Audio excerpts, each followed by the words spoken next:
And welcome back to the Game Collection podcast. Happy New Year, collectors. I'm Matt, your marketing boy here at TGC, and I'm joined for the first time in 2026 by our social media guru extraordinaire. He's the mustachioed maestro of words. He is Mr. Jack Keogh. What up? Hi. Wow. I mean, there's no way I can follow that. A mustachioed maestro. Yeah. Hello. I'll take it. You've definitely said worse things to me in the past. Hi, guys. It's a pleasure to be back. I mean, I don't actually know if that's true. Is it? I don't actually know if that's true. I mean, it's probably not true. We're off into 2026. We're recording on the 7th of January. And I've had more motivation. What I will say is it's lovely to be back doing this, because actually this is nice. This is lovely. We've said it before on the podcast, but like genuinely getting to spend an hour or two just shooting the breeze, chatting some games, and answering some delightful community questions is genuinely the highlight of the week. It's lovely. With a slightly better internet connection. I mean, look, you can see my mustache now. Man. I apologize to everyone at home. But yeah. Clean. We're clean on the and move. pristine. We're on the all these mustachioed maestros and clean and pristine. I find it incredible. You're dropping all these absolute bombs and you don't have a disclaimer for us this week. But I don't. There's no excuse really. I just haven't had time to write one. Well, that's an excuse, and it's a valid one. You come back after the Christmas period and everything is upside down. And I don't mean in a Stranger Things way. I literally mean upside down. I think that's it, right? Like whenever you go on holiday, or you have a break, you have to balance it out with the stress of all of the stuff that you either have to cram into the days before you go, which was obviously the case ahead of Christmas. Yeah. And then all of the stress of then catching up with everything when you get back. And I think the thing is for us is that the shop doesn't close over Christmas. I was working a couple of days, like you were working a couple of days as well, right? Yep. The warehouse was open. Things are still happening. Orders are still going out. So it's not like the inbox takes a few days off either. You just come back and everything's on fire. It's just you're just the dog sitting in the burning house. But it's also the CJ meme. It's just here we go again. Here we go again. Yeah, we're back. We're back with you. Look, as this month goes on, this month tends to last a year. We will improve. We will gain resolve. We will trudge. We will continue to trudge in a forward motion into February. We'll keep on carrying on with this sort of thing. And everyone loves February. It's 28 days long, and payday comes sooner and stuff. So hey, it's lovely. It's like the gateway into spring in March. We move. Yeah, we move. Also, can't complain. We get to chat about video games, which is just lovely. So let's do exactly that. Let's do exactly that, Jack. That's a disclaimer in itself, really, isn't it? Don't listen to these boys and they're overplaying of the self-pity. They have a good life. Yeah. I don't think we actually have too many spicy takes on this one. I don't even know that we need a disclaimer. That's the real reason I haven't done one. We don't even need one for this episode. But just in case, these are our own personal thoughts. Please don't come after us. Publishers, please still give us money to pimp your stuff. I'm just dropping in a little bit of singing from my side. There we go. Fantastic. And please buy a Switch 2 from the Game Collection. Only from us. Thanks. Well, you should buy it only from us because then you'll get quite a lot of reward points. And free delivery. And free UK track delivery. Love that. Yeah. Love that. Boom. What did you play over Christmas, Jack? Because there were a few days. Did you manage to play any games? There were a couple of days. I mean, I didn't play as much as I would have liked to, and I actually didn't get to play Chronos either, which was the cry of the 30-something. I didn't get to play as many games as I wanted to. Yeah, there it is. The absolute. Yeah, no, I nailed it. Hugely relatable content. Hugely relatable. I mean, what are we if not relatable, Matt? Metroid Prime 4 is all I have played pretty much in the limited time that I've been able to play some games over the period. It's been Metroid Prime 4. And yeah, I love it. I do understand a little some of the criticism, but overall, I'm having a good time, and I'm gonna see it through. The first hour or two, I was really vibing with. Maybe I've hit a little bit of a wall. I don't know. Again, it's just I don't have enough time to dedicate like 2 or 3 hours a night to it, and I want to be able. And like, so it's really it's one of those games you kind of jump back in. You're like, right, what am I pressing again? It's quite strange. It's not. It is a first-person shooter. I don't care what Nintendo say. Like, it is a first-person shooter, but there's some elements in there which make you stop and think, right? So, look, I'm having a great time with Metroid Prime 4. It is the only thing I've been able to play since the last podcast recording. How about you? I finished Ghost of Yotei, which was Nice. magnificent. The last boss fight is quite hard though, but we got there in the end. And I didn't have to drop the difficulty down, which I'm quite proud of, because I'm an easy mode fan sometimes, for time's sake more than anything else. Sometimes I will just drop that bad boy down and just coast through a game so I can enjoy its story in a timely fashion without having to worry too much, because who's got time these days, man? I mean, people much Some younger people than do. us. Yeah, not us, but some people do. But yeah, so finished Ghost of Yotei. That's what I wanted to do. Did it.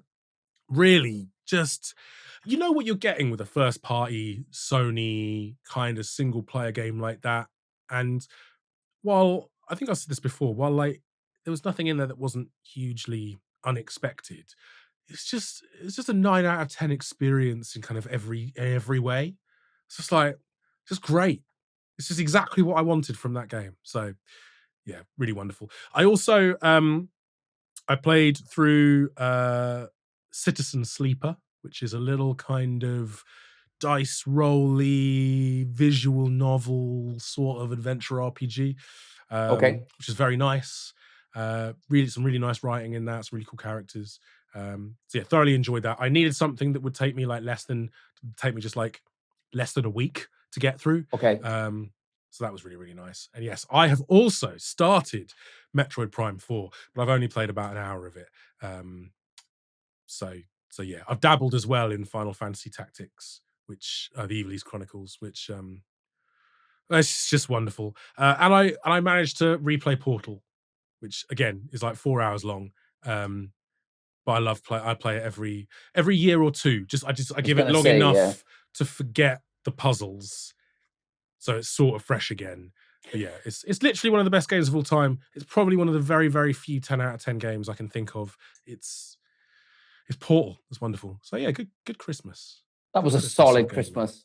Don't ever tell me you didn't have any time to play games ever again. You literally played so much more than I did. So my wife is away this week, which means that I'm on all drop-offs and pickups for my little 1-year-old.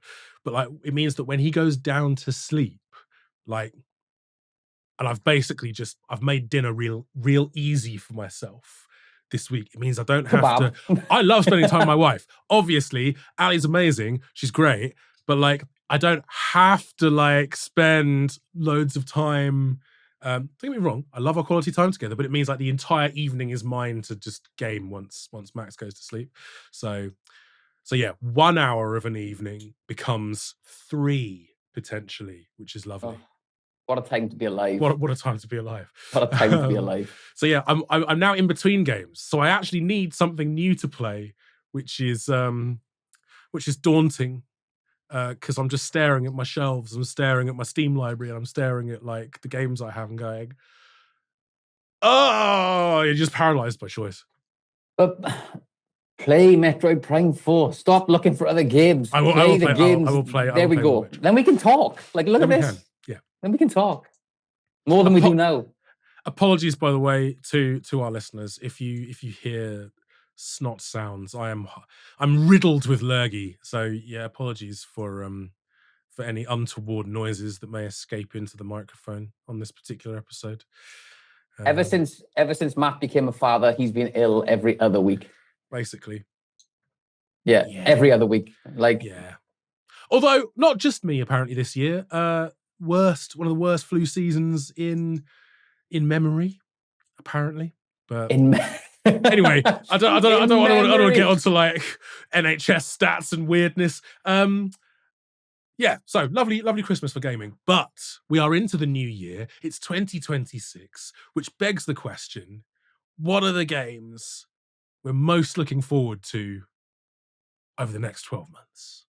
And collectors, if you are listening to this, I mean, obviously, yeah, and you can guess, and you can somehow guess Jack's pick, gold star for you, because I think it's going to be massively surprising, especially if you listened to this podcast before. It's that relatively unknown indie title, Resident Evil Requiem.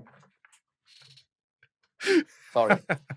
What? Oh my god, that's such a surprise! The cat's eyes just widened on the sofa. He was like, wow, really? Okay, I mean, what can I say?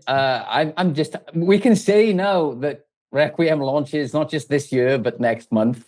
Like, yes. It's amazing how, like, you transfer from the 31st of December into the 1st of January all of a sudden. Like, don't get me wrong, it's an incredibly depressive time, in my opinion. But then the reminder that Resident Evil launches next month. Hype. So hyped. That being said, Tomb Raider, Legacy of Atlantis, that comes this year. I keep forgetting about that, right? Because I know, right? I keep forgetting that we're getting that this year. This year, yeah. That's incredible. It's like, look, let's be honest, the first quarter of the year is relatively quiet, especially now. And another title to mention, of course, was 007 First Light, which is now moved to May from March. So yeah, basically this first quarter of the year is Resi and not much else or anything else.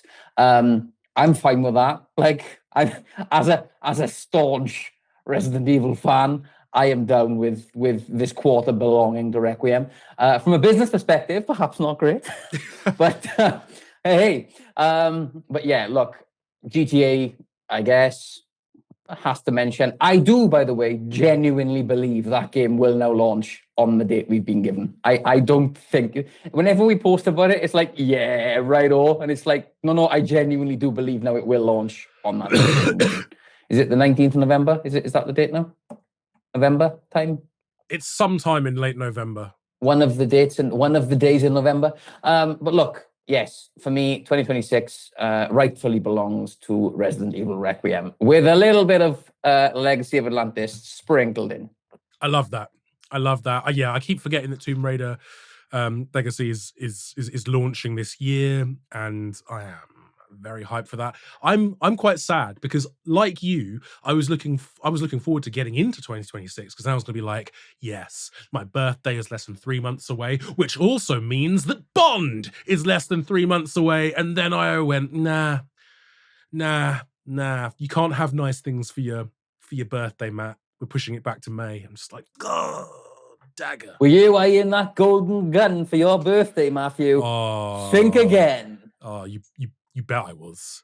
So yeah, First Light's still my most anticipated game of the year. I just think, yeah, the studio that makes Hitman plus the Bond license is literally something I have been praying for years, and it happened. So I will say that when we saw it for the first time at Gamescom, when we had that like private screening in the business area, we went through and there was the Aston Martin and it was fire. You went into like a little cinema set, and you had a little tub of popcorn, and then duck. I looked the duck. And a duck.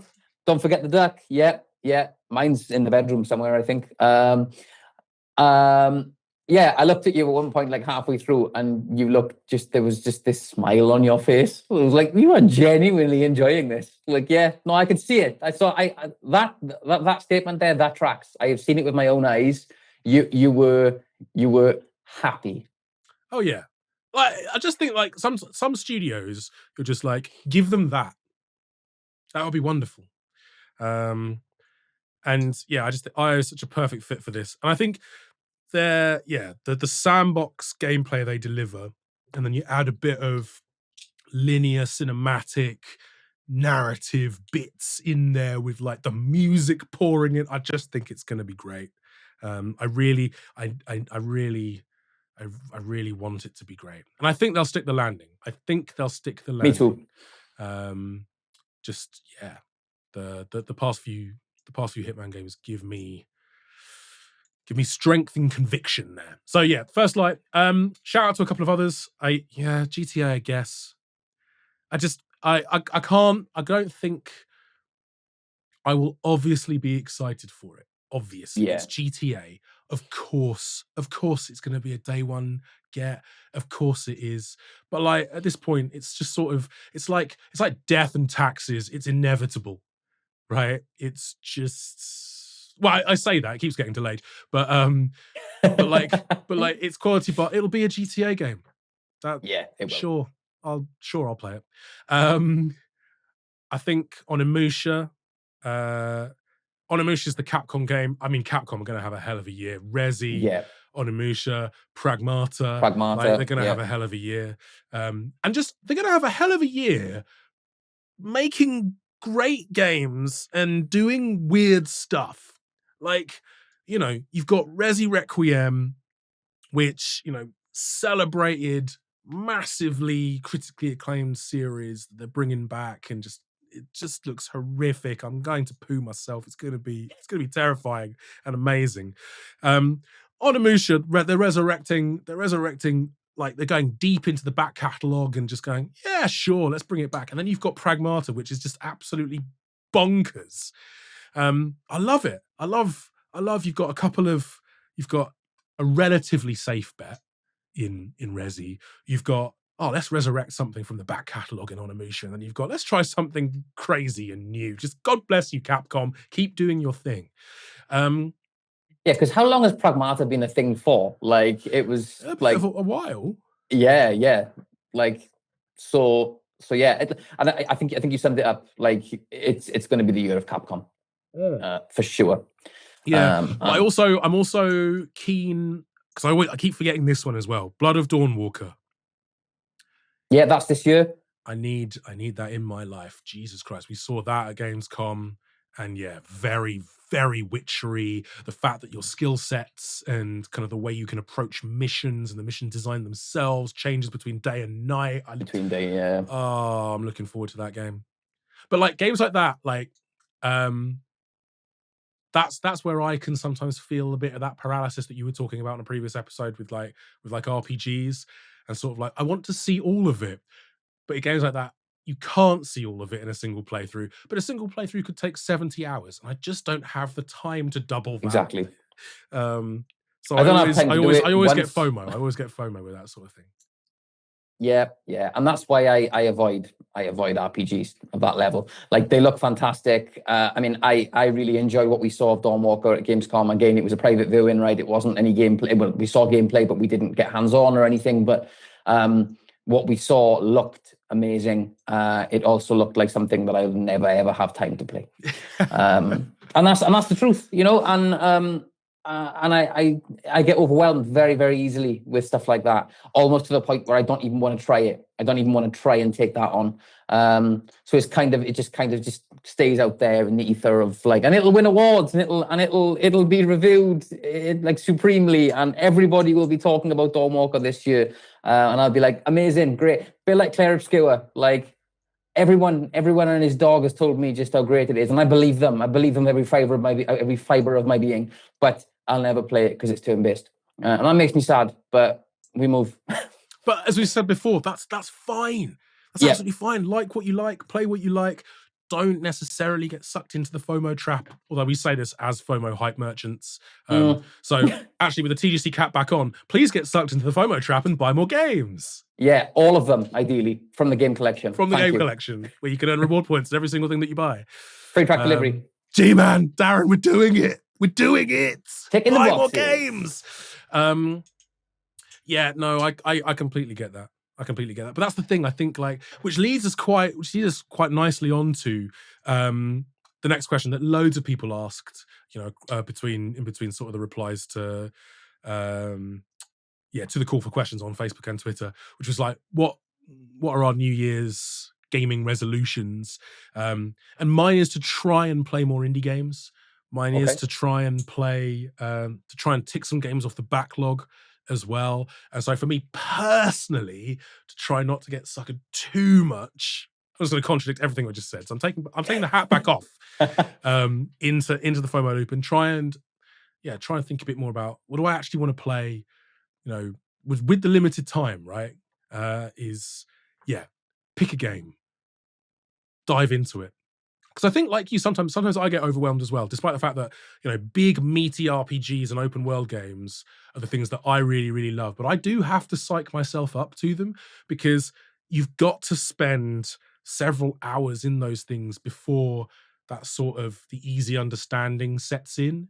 It's like when you start a new job, right? And everything's a bit new and everything's a bit bewildering and everything's a bit, like I sometimes get that with big games and I'm just like, and then sort of 5-6 hours in, I'll be like, okay, oh, cool. The story's got its hooks into me. I kind of know what I'm supposed to be doing. Like I've got a few missions now. I can go off the beaten path. Yeah, we're having a good time. But sometimes I have to psych myself through the first. Because I spend an hour in character creation anyway. Because that's who you are. Yeah, just who you are. Yeah, but, all the bells and whistles. Yes, please. But can we have more hair options, please, guys? Just generally, like more afros generally in video games. I remember when FC used to sort of back when it was FIFA, it used to gatekeep it behind like level 70 or something in terms of like character customization. Just like don't make afros unlockables that you have to sink 70 hours into. like I'm not saying EA are racist, but like come on. Sort it out. Wow. Anyway, gaming New Year's resolutions, Jack. What's yours? My gaming New Year's resolution is you may recall personal thoughts. These disclaimer, are all just our personal thoughts. Yeah, that's a wonderful disclaimer. Thank you for just reiterating that there before I answer. So you may recall, I think maybe on the last pod of the year, or maybe the one just before, I mentioned that like I just not played my Switch 2. Like it was just there and it was kind of just existing. And I was just a bit disappointed with, I was very disappointed with Mario Kart World and with Bonanza in truth. Boo, Bonanza rocks. Whatever. Like what you like. Like what you like. But like what you like. But like what you like, Jack. Yeah. Have an opinion, Jack. You're wrong. Yeah. Down with this sort of thing.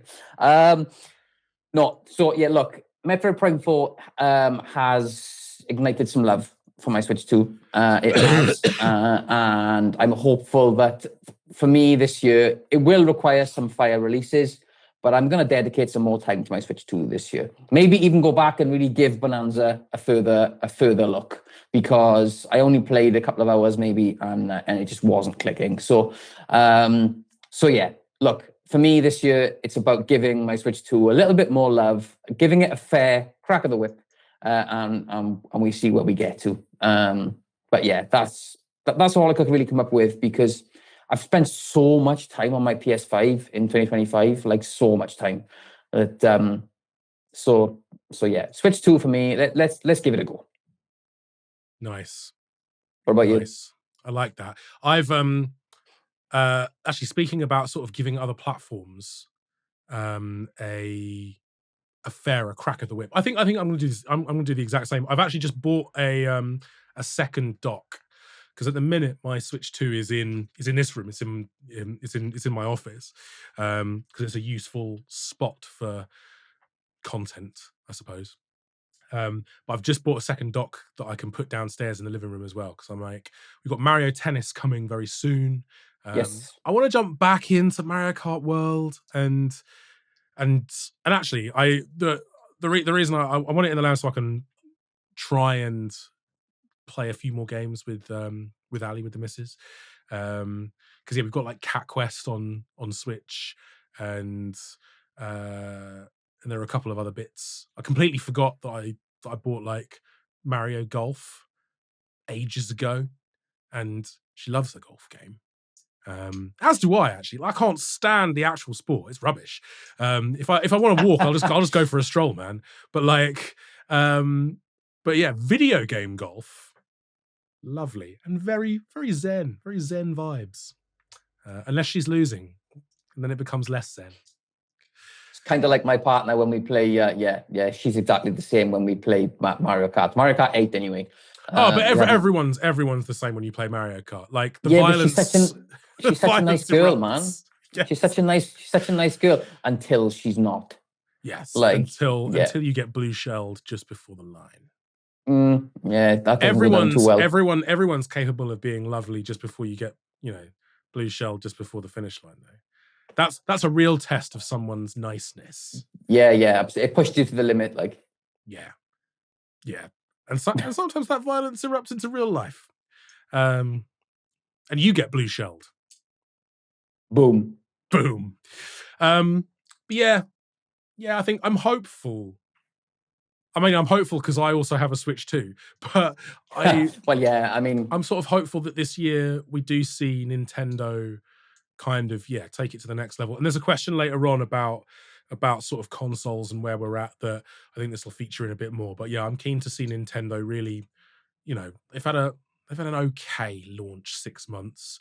Step it up now. Let's go. Let's get some information on what first party goodness we're getting. We need a new direct soon, I think. ASAP. I mean, we've spoken off pod as well about how, I know we just joked about it slightly about how barren this first quarter of the year is. We could really don't get me wrong, it's a very short lead-in time for anything of substantial note to come out now, so that's not going to happen. But just I think a direct or just something to drop. Just let us know, firm up some dates for certain things this year. Reveal some new stuff. Let us get hyped for 2026 fully with the Switch 2. I think we're all kind of waiting for that to happen now. Yeah, give us Captain Toad 2. Oh my God, please! Like I beg. I love Captain Toad so much. It's so great. It's such a great little game. Like, again, shout out Mario 3D World for just sprinkling in little ideas that plateau into full games. Like, I mean, there were so many little. Do you remember the shadow? I've definitely said about this on the pod before, but the shadow levels in just genius, absolute genius. And yeah, the little feeling of Captain Toad, the little sprinkling it had, and then obviously getting the fully fledged game. Oh, I played the hell out of that on Wii U and Switch. Epic, magnificent. It's all that, but that's just needed. That's not wanted. That's just needed. It's just needed. It's needed. Please. Liam Simcox has come in with a wonderful question, which is, what is the one game of shame from your backlog? Maybe something from way back in 2019 or beyond that you vow to finally roll credits on this year. So I told myself at the end of 2024 that Stellar Blade would be the game that I play in 2025. I am now saying at the start of 2026 that Stellar Blade will be the game that I play in 2026. I'm told it's fantastic. You have said it's fantastic. It's really good. I really want to play Stellar Blade. I just haven't gotten around to it. So that, it's maybe not a game of shame. It's not this kind of I suppose this giant all-consuming video game release that everybody has played except me. But for me, I think from a shame perspective, I told myself I'm playing Stellar Blade in 2025, and here we are. So yeah. Stellar Blade has to happen this year for me. How about you? Love that. I think for me, it's Kingdom Come Deliverance, really. I really, really, really want to play the second one. But I worry that I'm not gonna appreciate it as much if I don't play the first one. And the first one's has been in my backlog for ages. And I know it's great. I worked at Play On for two and a half years. I know it's great. Yeah. It's right up my alley as well. It's a big RPG that, really goes in on it's the RPG lovers RPG. It's properly great. I just haven't had time. So every single time I've thought about sitting down to play it, something else shiny has just sort of been there. So yeah, I think if the first quarter of this year stays as sort of chill as it seems to be, it might be a good time for me to catch up on KCD. So yeah, I think that's one of mine. I don't know if there's anything, to your point, I don't know if there's anything sort of like, oh my god, I can't believe you haven't played this necessarily on my list. I'm trying to think of like if there are any sort of PlayStation classics that I really need to. I still haven't played Spider-Man 2, to be fair. Okay. I mean, that's pretty great. It's not as good as the first, in my opinion, but it's still excellent. And I still need to get around to playing Horizon Forbidden West. Did you play Miles Morales? I can't actually remember. I love Miles. Like I would play Miles Morales before you play Spider-Man 2. Personally, I've got the I've got the Ultimate Editions, I think, of both. Okay. Both 1 and 2. So I definitely own Miles Morales as well. But yeah, I couldn't tell you if I'd played it or not. I don't think I have. It's the life of a 30-something gamer, as you say. This is it. Like, my memory's going, time is disappearing. But your hair, but the backlog is still fantastic. Thanks, man. Yeah, more hair options in video games, please. Jesus. Yeah, KCD and KCD2, I think are high on that list. There are a couple as well, I think, from just glancing over at my shelves. For both of us, I think. Silent Hill F. Yeah, I need to play it. I was really hoping actually to get around to grabbing that this Christmas. But we didn't have it in stock.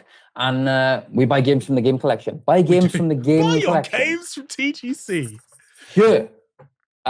So yeah, we didn't have it in stock. So that was a shame. But I will get to it because Silent Hill 2 is one of the greatest games the remake, well, and the original, but the remake is one of the best games ever. And I need more of a Silent Hill fix. Although I'm told it's like vastly different to a Silent Hill game. It's not your standard Silent Hill. I'm still so down, and it looked like this, the style and the story looks ace from what I saw. So yeah, I am down with Silent Hill F. Hell yeah. All of which kind of leads quite nicely into Sonic Rich's question, which is, what game do you want people to play in 2026? And I think what we've done here is we've sort of interpreted this as like, they're underrated games from years past that you think, as we've said throughout the episode, right? It's quite a quiet few weeks. Mm-hmm. Good time to dive into the backlog. Good time to resurrect some stuff that you may have missed. Yeah, what games should people be checking out right now, Jack?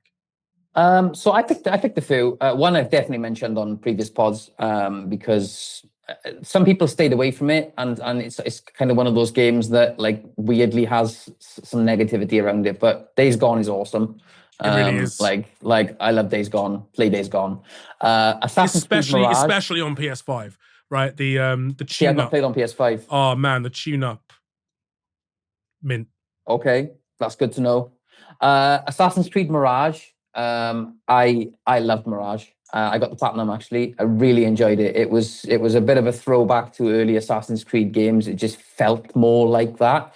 And yeah, like I really enjoyed like 100% in that game. I really did. How big is it? How big is it? Because I'm staring at shadows, and I've just come off the back of Yote, and I'm like, way smaller. Yeah, way smaller. Like way smaller. Like you'll jump into that and you get going, and you're like, it's not a tiny map, but it's not Valhalla or Shadows, like your Odyssey or even like Origins, like you're good. It's great. I loved it, and I'd be really interested to hear your thoughts if you did dive in. I will add that to the ever expanding list as a 30-something gamer. And also Mad Max Like Mad Mad Max was Max, a great game. yeah, it was actually way better than it had any right to be. Like, and I say that as a compliment. Like, I really like that compliment when they talk about like certain movies or like certain video games. It's like it's better than it had any right to be. A little bit like that movie Twisters. It was better than it had any right to be. I still thought it was a bit average, but it was better than it had any right to be. But that's because Twister is ace. Anyway, Shout out Glenn Powell. no. Shout at Glenn Powell, maybe. Shout at Glenn Powell. But I'm not shouting out Glenn Powell. Like, Glenn Powell annoys me. Like, no. Daisy Edgar Jones is cool. Daisy Edgar Jones is cool. Shout out Daisy Edgar Jones. Shout out Daisy Edgar Jones. Shout at Glenn Powell. But back to video games. Mad Max was awesome. It really was. It's another open world game that's not like you can get through it, right? Like it's not gonna steal 100 hours of your time and make you wonder why you ever made these life choices, which Valhalla did.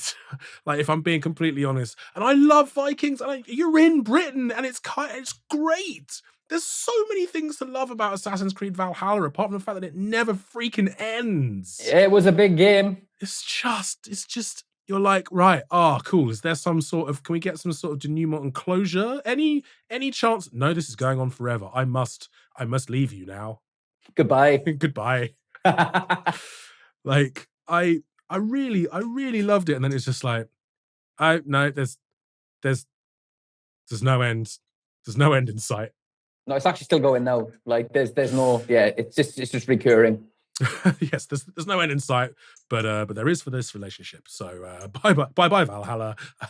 See you never again. The Jake Gyllenhaal.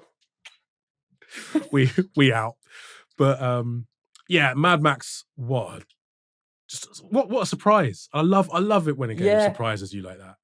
Yeah, just brilliant. Cracking How stuff. How about you, by the way? Sorry, I hogged that, and then I dropped in Twisters, and then we shouted at Glenn Powell for a bit, which I enjoyed. I would like to shout at Glenn Powell. But yeah, what about you? What should people be playing this year? I would, and Elderly Goose over on TikTok will back me up here because I know he's a big fan of this. I would say Star Wars Outlaws. So a number of people, myself included, bounced off of it when it first released because it released in a buggy mess. Yes. The stealth wasn't great. Some of the tuning in it was pretty poor. It needed rebalancing. It needed, if we're being honest, an extra month or two in the oven. And then I remember they dropped the winter update for that game. Or they dropped an update for that game a couple of months later. And it fixed so many of those problems. And genuinely, sometimes a Star Wars game without a Jedi in it can be hard to love. But actually it's great. It's just genuinely a great little game. Again, it's not too enormous. It's not your quintessential Ubisoft bloat fest. The mission designs are actually really cool. The stealth got fixed. So it's actually a really enjoyable game to play. And I think, like, yeah, man, if you're a Star Wars fan and you've slept on Outlaws, revisit it, honestly. And the gold edition, I think, the physical gold edition is really awesome. It's a great way to play it on Switch 2. Picking up the game collection for all the physical gaming needs. But yeah, man, I think Star Wars Outlaws was a game that disappointed me, but then got me back around. It pulled me back, and I love to see it. We talked before about, like, you want to see a bit of a redemption arc. This isn't as big a redemption arc as something like a Cyberpunk or a No Man's Sky, but it's still this game didn't release the way we kind of wanted it to. So we beavered away, we fixed up the stuff that people told us was broken and that we saw was broken, and then and now it's in a much better state and is genuinely just a great Star Wars game. It's just a great open world game in general. Like, so yeah, Star Wars Outlaws for me. And I think if we're talking about Star Wars games as well that people should be playing, then I don't think we can go past saying Jedi Fallen Order and Jedi Survivor as well. Yes. Fallen Order. I mean, I loved Survivor. It was fantastic, and it improved in a number of ways. But I have such a soft spot for Jedi Fallen Order. Like it's just amazing. And Apart from the map. Sorry. Apart from the map. Yeah. The map. Sometimes I awaken in like a cold sweat, and I just see this like holographic mess in front of my eyes.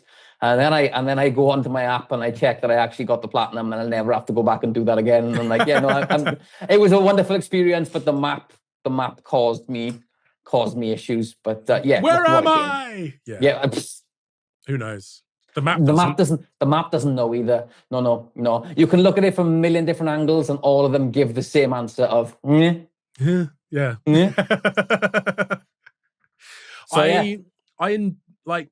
I think one of my bugbears, and long-time listeners will know this, has been I don't want to use the word infection, but the way in which Souls-like mechanics have Souls-like's a tenner penny, right? Now the Jedi series does pull quite a lot of inspiration, I think, from the Souls series, but I still love it. I think that's a testament to the wider design of that game, because there are plenty of games that I wanted to love it. It helps that it's a Star Wars game and you get to play as a kick-ass Jedi, and I wanted to enjoy it, and I sort of probably persevered more than I might have done with other games, but I didn't actually need to work that hard to do that. So I think it's just testament to the way the games are designed. They handle really nicely. The game feel is a lot more responsive to me, or it feels a lot more responsive to me than some of the other Souls-likes out there. It's a bit more faster paced, which really appeals to me. So yeah, I love, big fan of the Jedi games. Yeah, and it had an awesome skill tree as well. like you were getting some really cool moves out of the skill tree, and I think Cal Kestis as a character is ace. Like I was really invested in him as a character. Yeah, the storyline's great. The narrative's great in both games. Yeah. The only thing I didn't like about Survivor was when I had to tend to that garden. That really annoyed me in Jedi Survivor. When I was off and I was getting loads of seeds, then I had to plant the seeds, and I was like, I don't even want this trophy. This makes me want to pull my eyes out. But this is why I don't platinum games, man. Because I'm just like, can I leave that be? Cool. I don't care. To be fair, I didn't actually get the platinum for Survivor. The only thing I had left to do was to find all of the priorite shards. I think you needed them to buy items in the shop. And man, I realized that life was probably too short for me to find all the priorite shards. That was the only thing I had left to do. So maybe one day I'll go back and get those blasted priorite shards and buy the gear from the shop. But until then, I still say Jedi Fallen Order and Jedi Survivor. Man. Yeah. Those two games need to be played if you've not played them before. Love that. On the subject of, so we talked a bit about Switch 2 on this episode, and Kevin Bowen over on Facebook asked, it was quite a cheeky question because he followed up with a little winking emoji. To keycard or not to keycard? That is the question. That is the question. Yes. I wish I had coffee. That is the question. Look, where do we begin? I suppose we pick up where we left off, really, because we speak about it, and it needs addressing. We need to address it regularly. I think we've always maintained, obviously, this podcast is the thoughts of us as people and as gamers, not as those of the game collection. We will always have to sell these products. Yes. It's the future. We would love every game to be fully on cart. We really, really would. It would make life a lot easier, and it would make life for us as video game players and collectors a lot happier. Alas, we have no control over these things. We will have to sell these products and continue to sell these products. The bigger fear, I think you and I have spoke about before, is that some of this is not directly linked with obviously most third party titles are game key cards.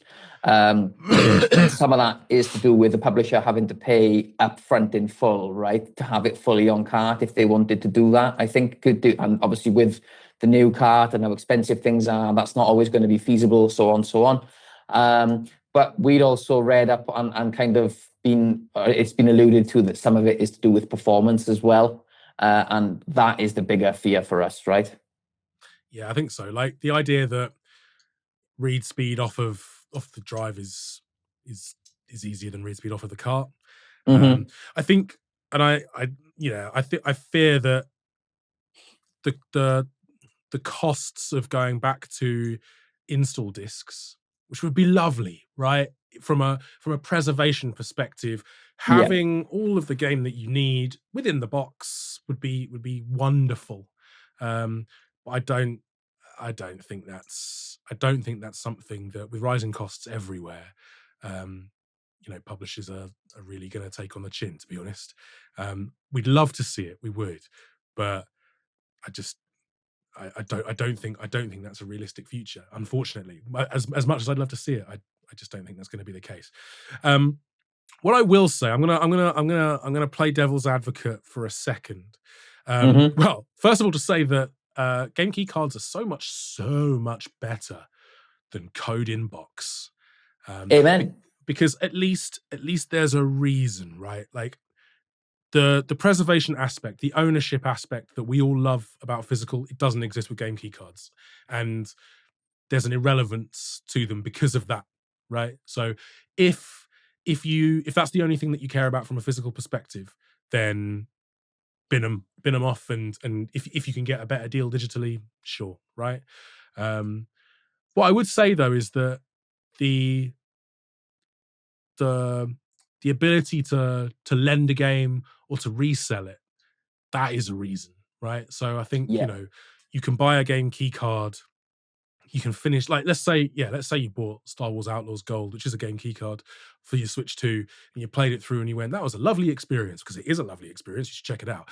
Um, but I'm done with it. I'm probably not going to go back to it necessarily. Sell it back, right? Or trade it in, or give it to a mate, and you can do that with a game key card, which you can't really do with a digital game. You can't really do you definitely can't do with code in box unless you've not used it. But like, it's code in box is just the devil and needs to die.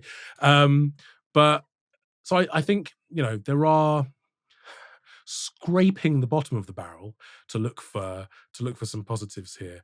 There are some useful things about game key cards that I think, yeah, for certain games, if you're just going to be kind of one and done with a playthrough there, or if you don't vibe with it, then it's a useful thing. It's also nice for gifting, I suppose, in a way, right? Like, there is an element to that you just simply don't. It's difficult to unwrap a digital key, uh, but yeah, we're not saying it's ideal, but faced with no alternative option, Yeah.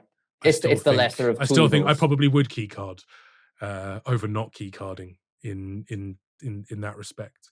Particularly if it was a game that I was sort of a little bit, I'd seen for a steal, and I was a bit on the fence about, am I going to like this? I'm not too sure, but that's a great price. I'm going to pick it up, yes. And then if I don't like it, or for whatever reason, or I do like it and I finish it, yeah, I can just trade it back, or um, yeah, pass it on. So Personally, for me, I'm the other side of the coin. Like the only Switch 2 games that I have got here are all physically on cart, all fully on cart. And in truth, I don't see a game launching on Switch 2 that I want to play that I can't play on the PS5 if it's a game key card, essentially. So that being said, I'm probably going to just stick to games that are fully on cart. Stick with first party, with obviously with the rare exception to things like Cyberpunk, which is awesome, a fantastic thing to see that fully on cart with expansion too, like unreal. yeah, So props to them, fantastic. But it's yeah, important to note, though, isn't it, that, like, this isn't, I think, and again, playing devil's advocate for a second, at least Nintendo branded it, right? Like, for years, we've had game key discs. We have, and yeah, the only notice you get is the tiny small print that says "internet required," or you've got to hunt for it on the back. And they're getting more visible now. But mm-hmm. what I will say is that at least there was an upfront aspect to a game key card. At least you, as a consumer, have the choice, and it's easy to spot and easy to say, Yeah, "Ugh, no, I'm not going to do that." And actually, to be fair, like, To your point, I don't really own game key cards either. I'm much more likely to just buy it digitally if I want something like that, because I do like the convenience of digital from time to time. Or as you say, if it's a third party that's multi-platform, I'll probably just get it for realistically for PS5. But that doesn't necessarily always solve the problem. And certainly anything Microsoft related, you're looking at a disc that is basically a coaster, and just sends a signal. It's basically just DRM. You put it in and it triggers the download. So this isn't only a Switch 2 issue. No, of course not. And I think you've highlighted the key point in what you've just said, is that at least it's front and center, open and honest with Nintendo. It's there. It's unmissable on the front of the case. Like it's the first thing you look for. What's been a little bit annoying in the past for us. Obviously, we pride ourselves on being. It's not about always being the first, but having accurate information and pushing that out to our customer base. So, if you remember when Little Nightmares 3 got announced, the official key art that we received across from the publisher had no game key card on the box. So we pushed that out on. So I mean, it came directly from the publisher. So therefore, it's got to be fully on cart. Like we didn't get this off Google. Like this is the information. Hello, fantastic news. And then of course that changed. Then of course that just wasn't the official art, even though it was official. So yeah, it's a bit of a minefield at times from our perspective as well, making sure that all information is correct.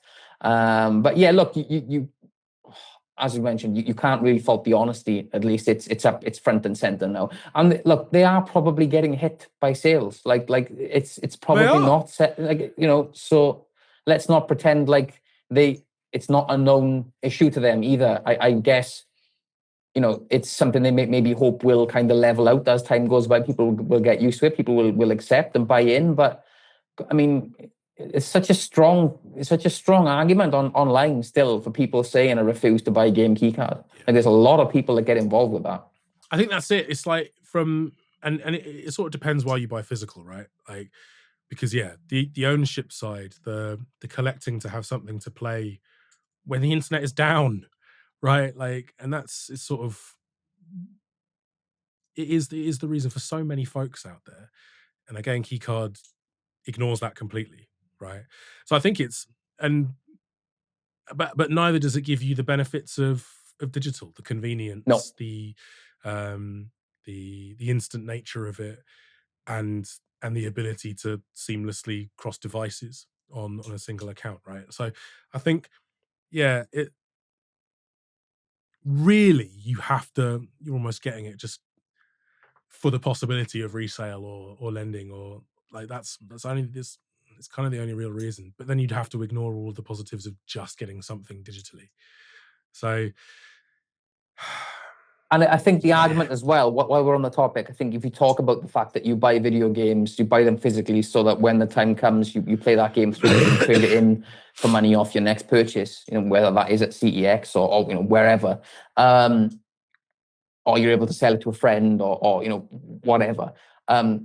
We've spoken, maybe not so much on pod as much as off it, but video game prices have not really increased over the years. If you think like they've massively, I mean, not massively, no, is what I should say. Yeah. And I think that how much longer can that go on before, I mean, how much games cost to make these days, like how much time and effort goes into these things these days.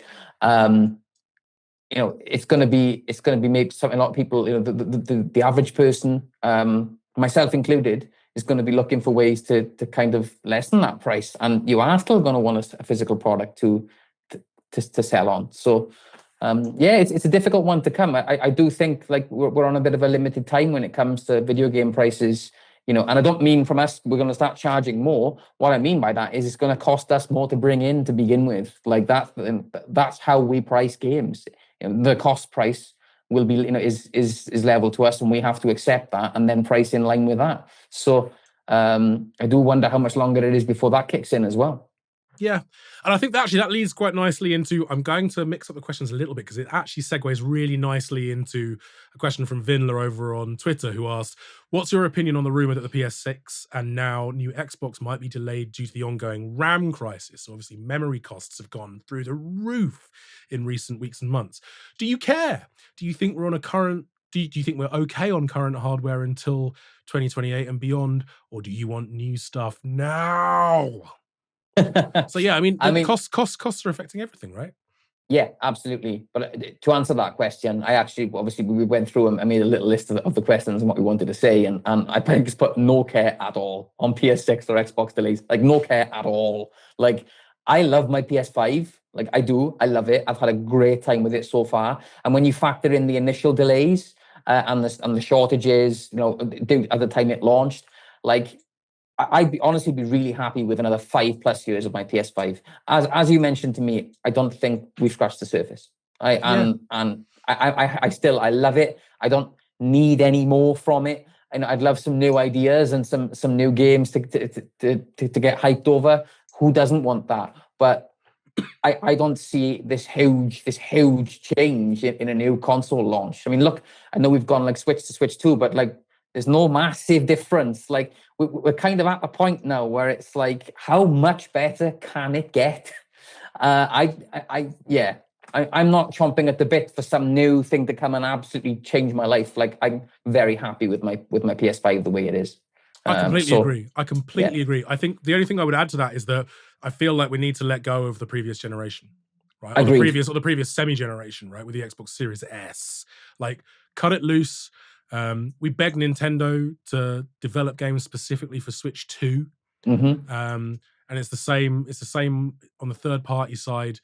Like, I know the PS4, especially in developing areas, like, is still massive, it's still huge, right?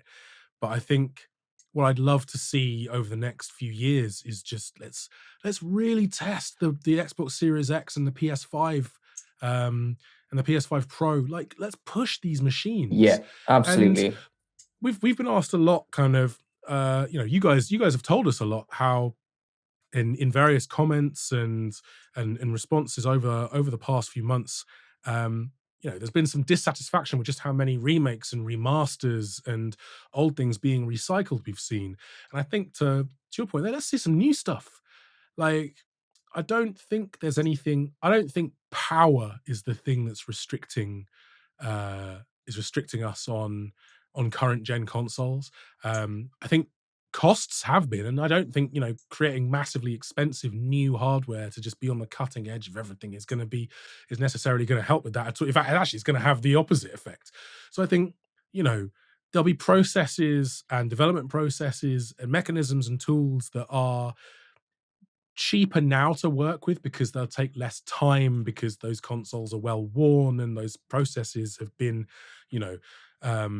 iterated upon for 5-6 years at this point.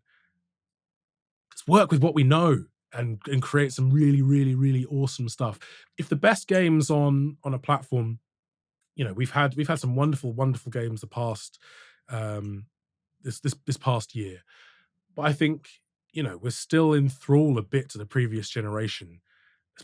Break loose, cut free, Xbox Series X, PS5, Nintendo Switch 2. See what these machines can do. Like, really, really, really see what these machines can do. Yeah, that's what I'd like to see. So no, I'm with you. I'm not in any rush at all. Also, because I don't really want to buy a new console anytime soon. I don't think I need to. No, agreed. Again, it's not something that I just don't see this giant leap forward. Like, No, I also think there's still room to grow those install bases as well from a platform holder perspective. Like, why do that to yourself? You're so often, when platform holders release a new console, they lose money. Like, why bother? Like, you don't need to worry about it yet.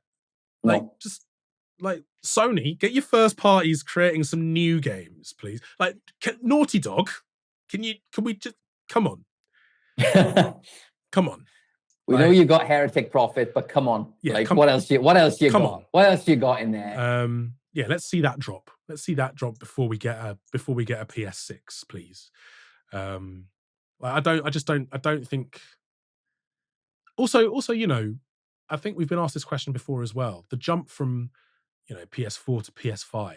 Have we really seen games evolve that much? And the answer, I think we both came up with, was not massively. Like that No. curve is tapering off, right? So it's Yeah. like let's play with what we've got for a little while. Like, don't sink money into new hardware. Let's sink it into some really awesome games. Like, invest in creativity. Like, everyone agrees, basically, Claire Obscura Expedition 33. What a smashing game. Like, let's invest in creatives. Let's invest in vision. Let's make some bold new games. God, you've got me all inspired. Look I at know. you. I'd run through a brick wall for you right now, man. That's the last of my energy. There it goes. But yeah, I don't think we need a new console generation for a good couple of years yet. But thanks for the question, Vinla. As always, coming in with some cool stuff. Thank you, my friend. And thank you to everyone that sent in questions. Another regular, Luke Scandon over on Facebook, has hit us up with what gaming trope needs to be left behind this year. Tell you what really winds me up. When in the middle of a game, something happens and then you wake up and somebody's nicked all your gear. Your guns are gone, your health is gone, you got nothing left. You've built up this cracking arsenal of stuff. You're like, I'm game for anyone in this game. Let's have it. And then you all of a sudden you get knocked on the head or something, or you get captured, and then congratulations, all your gear's been stolen. It's been taken by this guy. It's been stored in another room. You've now got to sneak your way through, or just fight barehanded with people on the way to getting your gear back. That really winds me up. Like cut all of that. Let's forget all of that stuff. I don't want none of that anymore. And I think that's probably the most Welsh I've ever sounded on this podcast. I loved it. I loved every second of it, and I completely agree.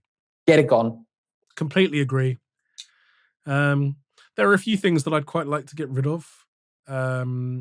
Invisible walls, or like in a game where I've got a jump button, and there are things that are of a height that I should be able to jump on.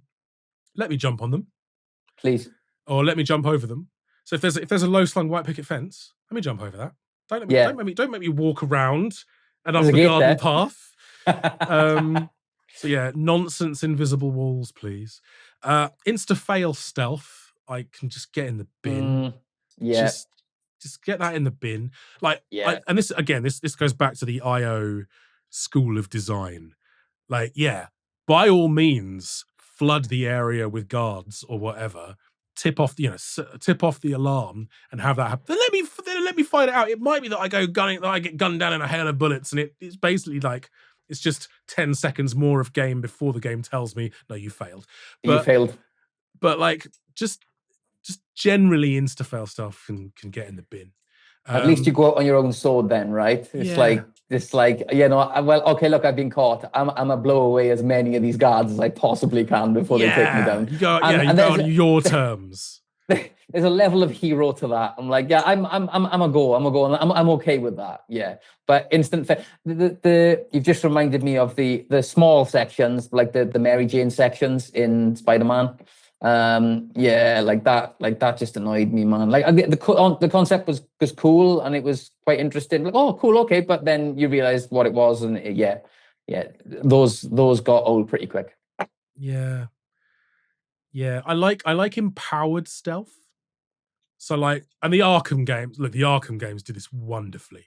Like, probably the benchmark really for in terms of like modern games. But like, yeah, empowered stealth. Dishonored 2, actually. Dishonored was just, again, empowered stealth. Like, you're in the shadows, you're being stealthy. Cyberpunk's got some great use of this too. Like, yeah, give me systems rather than rules. Oh, I like that.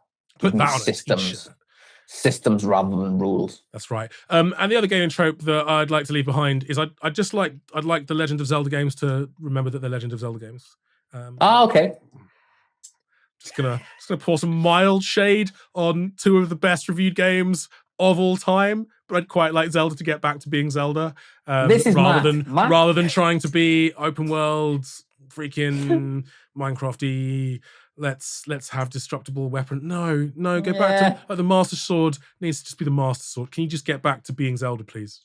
Yeah, I couldn't agree Sorry. more. I look, everything I saw. I've not played Tears of the Kingdom, nor do I have any interest in it whatsoever. Everything I saw of Tears of the Kingdom made me just go, I don't want to play you. Like I just don't. But I really enjoyed Breath of the Wild to a certain extent. I never finished it. I think I got to the last Divine Beast. Obviously, the bonus of being able to do the Divine Beasts in any order. I think I did the camel last, and the camel was I think it was a camel, right? Was it a camel? I can't remember. In the desert. Anyway, yeah, and I got to like the end of that, and then I think I just got stuck and I gave up and just played something else. That's my exact experience with Breath of the Wild as well. I've sunk like 35, 40 hours into that game, and I don't know. I was just like, this doesn't feel as magic to me. No, well, that and the fact that I'd imagine what really wound you up as a Zelda fan was just how like the once you conquered the Divine Beast, you just had a different variation of the same boss to fight. Yeah, I bet you loved that, didn't you, Matt? That's one of your favorite things about the game. Yeah, I thought that was lazy, man. Like I did. The shrines are incredible, right? And the shrine design, I loved it so much. But just so many of like the survival elements that crept into that game. Just get rid of them. Like it doesn't. You don't need them. It's a Zelda game. You don't need to have destructible weaponry. Like you don't need. Just bin. I've almost certainly talked about this before, but one of my favorite things I've ever seen was just something just tickles you and just makes you laugh. And it was somebody that had played Breath of the Wild on like the hardest difficulty, or had like modded it, and it had played at like an insane level of difficulty. I can't quite remember the exact, but and he was like in a fight with a Lionel, and he'd gone into a tree to hide, and Lionel didn't like that, and he just set everything on fire. And it was like, I picked a fight with a Lionel and I've hidden a tree. Lionel doesn't like this. So we set everything on fire. Everything is burning. And I was just like, yeah, that killed me. It's like, see, video games have the opportunity sometimes, even with like modern day with meme culture and everything, to still just make my day. Like all it takes is a freeze frame and a bit of text. And all of a sudden I remember why I love my job. But yeah, no, I agree. It really wound me up that like weapons broke as often and as easily as they did in Breath of the Wild. Like nothing had any durability, man. Like nothing, including apart my from the Master patience. Sword. Including my patience. Like the look on your face there. For those of you that aren't watching on YouTube, look of utter disgust. It just made me a bit sad. It just made me a bit sad. But that's okay. It's okay because there are other Zelda games. There are other games like what you like. But I'd quite like the series that I have adored ever since childhood to go back to being the series that I've adored ever since childhood. But there are going to be plenty of others that, and collectors, if this is you, let me know. Let me know down in the comments. Be like, no, you are wrong. We need more of this. Like this is the future. And I will be very sad if it is, because it will probably likely mean the end of my time enjoying this wonderful goated series. But yeah, you can't love everything. I will say that the art design is absolutely phenomenal. It looks amazing. It's a gorgeous game. Like Breath of the Wild, so gorgeous. That did feel like a jump for me. I don't know about you, but we speak about like graphics and about like that forward stepping in gaming, and I've definitely mentioned this. Skyward Sword to Breath of the Wild. When he comes out of that of the slumber at the start and comes out of the cave, and you just see Hyrule just like just the whole thing just plateauing before you. I thought that was such an incredible way to start a video game. Like I loved it. So yeah, I won't but I don't think we're going to get a moment like that with the PS6 yet. I mean, look, I might be wrong. What do I actually know? But I don't think a new console generation is going to give us those moments just like that. Like I really do think it's possible now. Yeah. Just design a game like Nintendo do.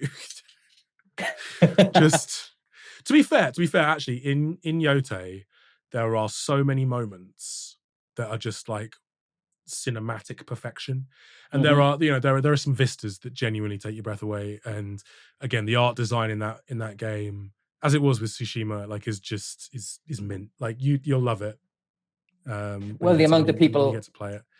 I saw at launch, obviously, when we were dealing with speaking with the community once it had launched, and like I saw numerous people saying, it's like, I am just losing so much time in photo mode. Everything is beautiful, and I need to take a photo of it. And like, yeah, so it looks beautiful, and it's definitely a game I want to play this year. I do have a copy here. It's a pre-owned copy, and it doesn't work. It's got a little ding on the disc, which I thought, oh, that'll be fine. I've tried to install it about 5 times, and it will not play ball. So that pre-owned copy that I have is pretty useless. But I Feels will. bad, man. It does. It hurts. But I'll take that back, and I will get a new version, and I will play it this year. Lovely stuff. We've got one more question, which came in from Nazrai, who asked, what games would you like to be re-released physically with all DLCs and all the latest patches on the disc, and maybe a steelbook like the recent RoboCop Rogue City collection? I think this has basically just sent us down a rabbit hole of which games need awesome steelbooks. Yeah, I mean, I actually put as an answer for this question, all in capitals, just give me an Astrobot steelbook. Yeah. That's my answer. It's not long. It doesn't have any depth to it. It's very shallow, in fact. Just give me an Astrobot steelbook. Like, yeah. I love Astrobot so much. Yeah, man. I was thinking about this as well, and actually, I know I've just sort of moderately kind of dunked on Breath of the Wild and Tears of the Kingdom, but those games, like the arts, again, the aesthetics are phenomenal. I'd love to see some more Nintendo steelbooks. Yeah, that'd be fire. Yeah, give me more Nintendo steelbooks. There was a really nice one for Brothership, I remember, because we got some. And that was cool. Yeah, that was really, really, really cool. So just more Nintendo steelbooks, just generally. Would love to see. There's a so Laced Records did a shout out. Laced Records, they do some really, really nice stuff. If you're into your video game soundtracks, do check them out. But they did because I didn't manage to bag an Expedition 33 Collector's Edition, but they were taking pre-orders mid last year for a Monolith edition, which came with it didn't come with the game. I already had the game, that's absolutely fine. But it came with a statue of the Monolith, and this drop dead gorgeous, like black and gold steelbook, which I was like, I must have that. That must be mine.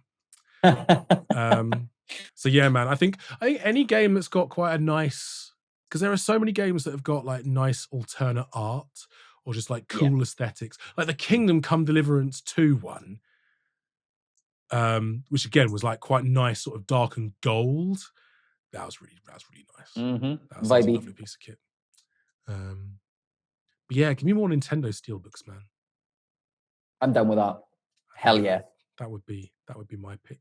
Just more steelbooks in general. I think every game, I think we've spoke about this before, I thoroughly enjoy just commenting steelbook in capital letters when anybody mentions a steelbook on our channels. But I think every game should have a steelbook.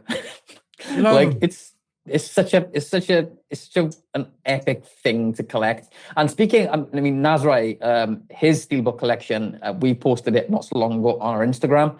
Collectors, go and have a look.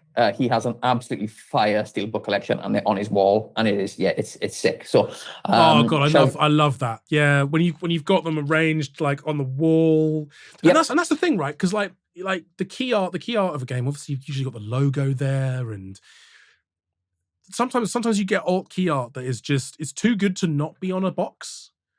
So yeah, steelbooks are great, man. It's just another way to really appreciate the art and the aesthetics of a game. Physical media forever. Physical media forever. And yeah, just steelbook arrangements on the wall are just like, yeah, they make me want to do something better with this game room / office that I have. But I'm not a creative person in that respect. I don't have the best eye. You are absolutely a creative person. No, Forget but the not. podcast for a second. Do you know what I mean in terms of aesthetics and stuff? And like, basically, I just need a better steelbook collection. Well, just say that then. Do you know what I mean? Like, I just Oh need more no! steelbooks. Here I go, off to buy more steelbooks. What a shame. And when Ali says to you, "What have you been buying now?" It's like, "Oh, Jack told me to." All right, cool. And then I'm getting DMs from your wife being like, "Stop, Matt's making bad financial decisions." Yeah, that's never happened, by the way, but I fully expect it to happen at some point. That's why I'm only, that's why I'm A, not allowed to buy any more Lego until I actually build some, and B, why I'm only at the minute sort of collecting GameCube games and the occasional bit of DS/3DS, but like, yeah, you've got to have limits on this sort of thing. Yeah, you do. I mean, space does become an issue. Space is already becoming an issue. We've actually just resolved to. If you listen to this, you won't be able to see the bookcase behind me that's got a bunch of Lego and Amiibos on it. But we've actually resolved to move that downstairs. So I've got to buy a new bookcase and then work out what's going to go in it, which is actually quite exciting. But it does mean I'm probably going to have to get rid of some stuff because there are things in the wings and mostly in the cupboard at the end of this room that A, need building and B, need some sunlight and love. I'm hyped to see the revamp. Yeah. I'm hoping I can get it done in a timely fashion and it won't just look like a bomb site for like 3 months. But yeah, coming 2030. All right, coming 2030. Yeah. But yes, thank you so much for listening, folks. If you've made it this far, thank you to everyone that has sent in questions. Thank you to everyone that tuned in across the past year and the previous 16 episodes. Lots more to come in 2026. So, and yeah, thank you to everyone that's as always that likes, comments, shares, buys from us. If you are enjoying the podcast, please do leave us a like, leave us a review on Spotify and on Apple. It really helps with discoverability. So yeah, please drop us a review if you've been enjoying this sort of thing. And and for all of your physical gaming needs, Jack, check out the Game Collection. Damn right. Thanks for listening, folks, and we'll see you again soon. Thanks, guys. See you next week.